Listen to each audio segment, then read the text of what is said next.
بالله من الشيطان الرجيم بسم الله الرحمن الرحيم সম্মানিত উলামায়ে কেরাম, সম্মানিত এলাকাবাসী, আসসালামু আলাইকুম ওয়া রাহমাতুল্লাহ।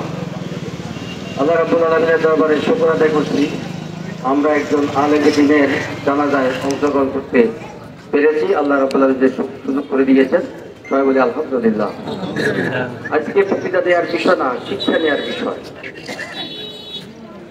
এই আলী আকবর সাহেব চলে গেছেন, উনি আর আমল করার কোনো সুযোগ নাই, আমাদের আমল করার সুযোগ আছে।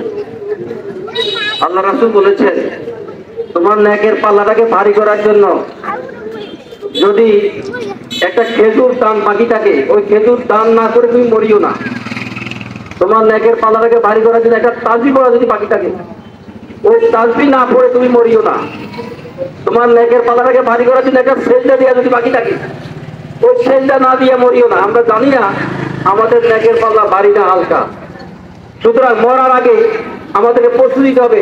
এই জন্যই জানা যায় আসা যারা জীবিত তাদের, আর যিনি যারা জীবন থেকে বিদায় নিয়েছেন, ওরা যে দোয়া করার জন্য আমরা এসেছি। আল্লাহ যেন ওনার জীবনের ছোট বড় জানা অজানা সকল অপরাধ যেন ক্ষমা করে দেন। আল্লাহ যেন ওনার সকল নেক আমল ত্রুটি বিচ্যুতি ক্ষমা করে যেন কবুল করে নেন। ওনার সব সন্তপ্ত পরিবার পরিজন যেন সবরে জামিল আল্লাহ মুক্তি করেন, এবং ওনাকে যেন জান্নাতের উচ্চ মর্যাদা আল্লাহ দান করেন। আর আমাদেরকে যেন এই মাইয়াত থেকে শিক্ষা নিয়ে আমাদের জীবনটাকে পরকালে যেন উপযোগী করে তৈরি করতে পারি। আল্লাহকে তৌফিক কামনা করে কথা শেষ করছি। আসসালামু আলাইকুম ওয়া রাহমাতুল্লাহ।